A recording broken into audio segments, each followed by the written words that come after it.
Swept Charger to the rescue. Here's the plan. Here's the situation. We are still tore apart.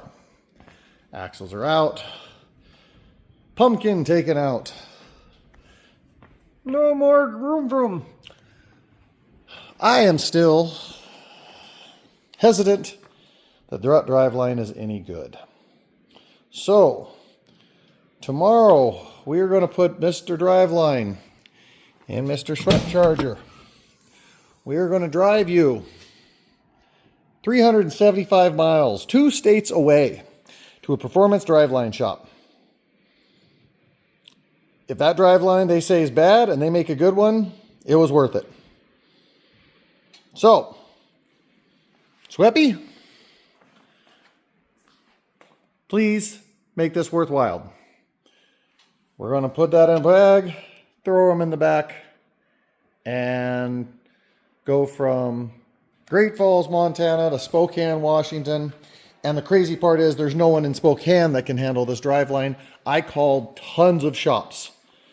And once you tell them what it is and what needs to be done, everyone keeps saying, oh, no, I can't balance that together. I can't do it. Oh, that's very difficult. So the more research I found out about it makes it sound like maybe this guy didn't do it right because they don't do these very often, or this type because of that slip joint and that adapter that goes to that transmission. I guess there's a special way it needs to be balanced. But I found a place that will do it. And I hope that's the problem and they get it fixed. But let's get it loaded up. I'll take little video and pictures of the trip there, maybe with some stuff that we see and what we do. Maybe I'll break it up into 1 or 2 videos. Get that loaded up and get her on the road. On the way to Spokane, we have direct headwinds. They're talking 60 to 80 mile an hour wind gusts. Thank God I'm driving a square box. It is about 103 outside, so AC's pumping. Enjoy the scenery. Not the best scenery. Got a couple big fires ways out. Can't even really see the mountains. Let's keep her between the ditches. It's a major bummer. This is normally a very beautiful drive with all the mountains, but the fire, just smoke has settled in hard. You can hardly see a thing. The AC's rocking. We're staying nice and cool and comfortable. Running temp is perfect. So other than that, it's great. Wish the wind wasn't blowing so hard, but I want better scenery, it'd be nice. We're currently climbing Rogers Pass. I don't remember what the elevation is. I know it's something like at the very peak is so high, it actually has its own climate or some dang thing. There's a sign at the very top that talks about it. I think it also holds the world's record for the coldest temperature. Some like negative 60 or 70 or some damn thing. But this is the top of Rogers right here. Sign right there. Continental Divide, top of Rogers. What's the elevation? 5610. I think that sign up here that talks about the weather climate record or something around here somewhere. But back to not very pretty because of the smoke. Oh, got a little deer running down.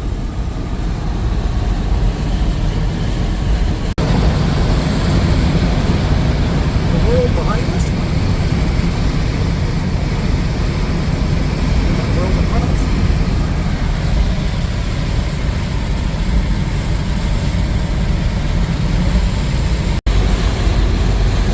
Let's see if I can get some of the river. Before it gets sunsetting.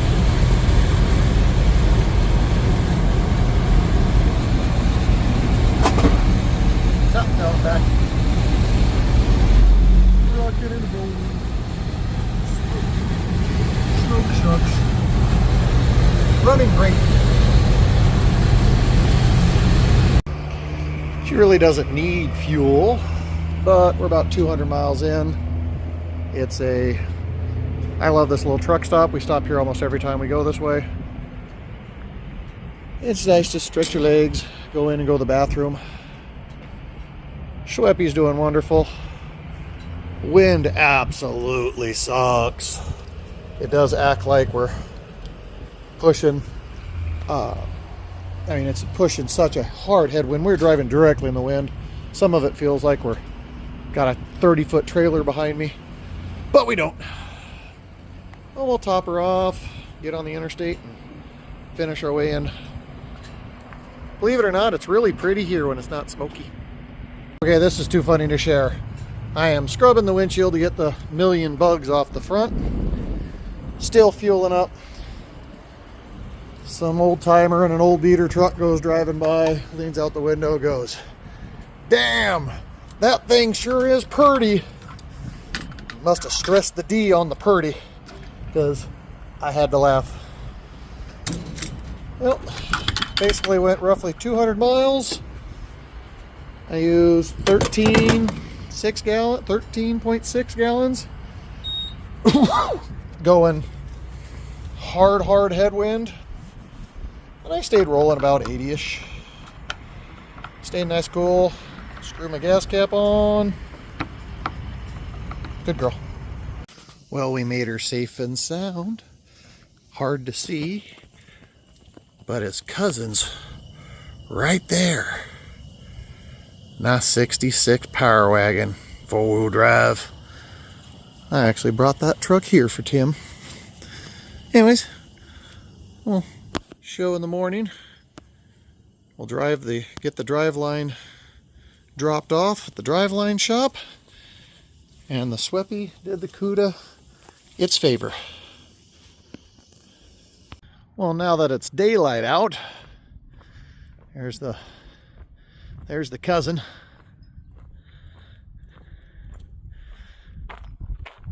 Actually got that and just outside of Great Falls and got it running good and delivered it to Tim. He drives the heck out of it and takes garbage out with it, that kind of thing. It's a pretty cool old truck.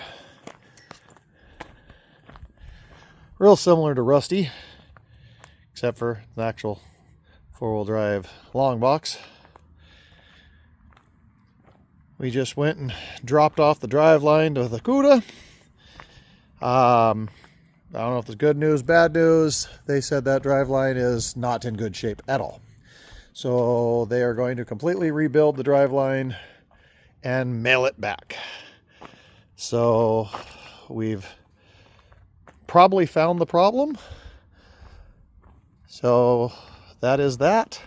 So I will get that Driveline, put it in the car, and we'll see how that does. I think tomorrow there's a little car rally. A bunch of people are going to get together, so maybe we'll show some videos of the car, and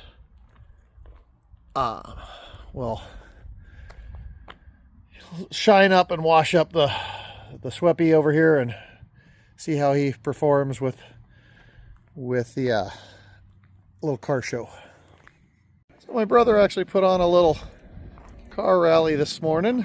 We're meeting over all at his house and doing a fun little tour of his garage. So everyone's right now mingling inside, eating some donuts and enjoying the festivities. I'm going to need to bring out this 49. I actually completely built that car. It's been a while. 2010-ish, I think, is when I made that car. And we'll pull it out and I'll talk about it at some point. It's a beautiful day, though. Out for a little cruise. We have an absolutely beautiful Nomad in front of us. We got about 20 vehicles. We're all in line heading to another location. So let's see what that one's all about. All right, we're at our second location. Got a few cars coming out that way. I'll do a quick little walkie up. Nice little Camaro. And this is our location. Yes.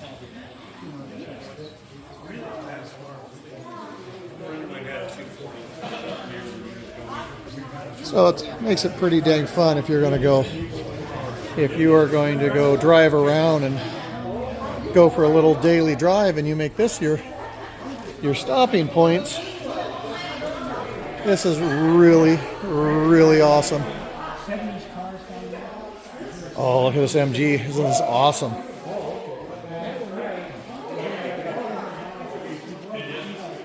Wow. Well, I'm going to put the phone down and I'm going to enjoy looking at some of these. These are amazing. All right. I absolutely adore this little thing, but something I must show. You must keep your hands off of this car. I will translate. No touchy. I could probably do a couple hours on each car. So the owner of this garage is getting up in age, but he used to race the Datsuns and the Z's and that kind of thing, and that's what kind of got him into all this. And his kids kind of taken over the collection, if you may. Look at those headlights. It's like it's fishing. Absolutely. Don't go over the motor now. That is the owner of this facility. He is letting kids get in one of his personal race cars that he used to run. This is so awesome. All right, second location. Dude's got a stack of garages. I got.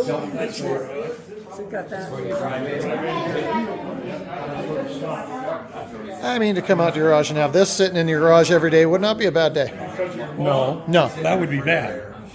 So, a side note: when you're on a long road trip with your custom-made vehicle, that you know the fuel gauge isn't the most accurate thing in the world, and you think you're getting low on fuel, just get fuel, because when you run out of fuel,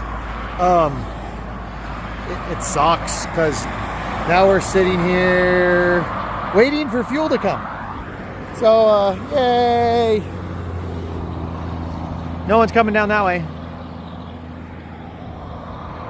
There's a house on the hill. I will say one thing. I am so thankful it's not 1,000 degrees out. I think it's like 80. So, nice and cool and comfortable. We'll just sit there and wait for my brother to show up with some fuel. And I won't run under a quarter of a tank anymore, because apparently a quarter of a tank on that gauge is empty. If you were wondering. Bye-bye. Well, we made her home in one piece. It was a good, peaceful drive home, other than our fuel situation. So I kind of have to laugh, because if you watch in previous videos on that fuel tank, the sending unit's a different ohms than the tank was, and we changed the resistors in it so that we were trying to figure out from half to empty would be accurate, or from half to full. And I believe we set it up to be half to empty. So when we put a full tank of fuel in it, just over 3/4 of a tank reads full, or just over 3/4 is totally full.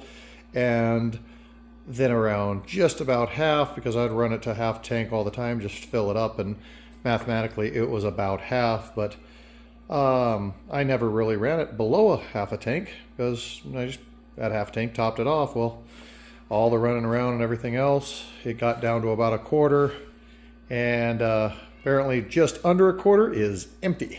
Half is half, and full is just over 3/4. So we learned something. But she ran great. We have a little bit of cleaning to do. I do have a carpet kit on order, because even with all of this, the floor pan still got a little bit warm, so we'll put some heat shield and everything in, put an actual carpet kit. So we do have a carpet kit ordered for her. But truck ran great. Have absolutely no problems with this guy. Let's go out and I'll show you what we've just accomplished out in the Cuda. All right, so we've just finished putting the pumpkin back in. The differential is now in for the umpteenth billion time. Put the axles back in for the 400th time. Well, actually only second time with the new axles and new brakes and new rotors. We put a new yoke on the differential, this is actually bigger, or this is smaller than the one that we put in. We put a little bit bigger, heavier duty. The new guy at the Driveline shop wanted that. And so we've changed this, changed our seal, and then we put it back at ride height so I could take a measurement because he wanted some different measurements for the new Driveline. So now we wait a few days for a new Driveline to show up and take it for another drive and see what happens then. So I think we're going to end it there. Swept charger delivered it. And I wanted to talk to the guy in person and go that whole route with the whole Driveline thing. I'm hoping that these guys aren't just blowing smoke up my butt, just saying it's bad just to sell me a new one. And I put it in and have the same problem. But I mean, at this point, I don't see what else it could possibly be. So they're quite positive that the Driveline was bad. And so unfortunately, that is what it is. I will wait for my new Driveline. I got a lot of cleaning to do. Got a mess everywhere. And that is that. This video is definitely scattered and a little bit here, a little bit there. I just kind of videoed some shit as we were going along. But I'll throw it together and everyone have a great one. Bye now.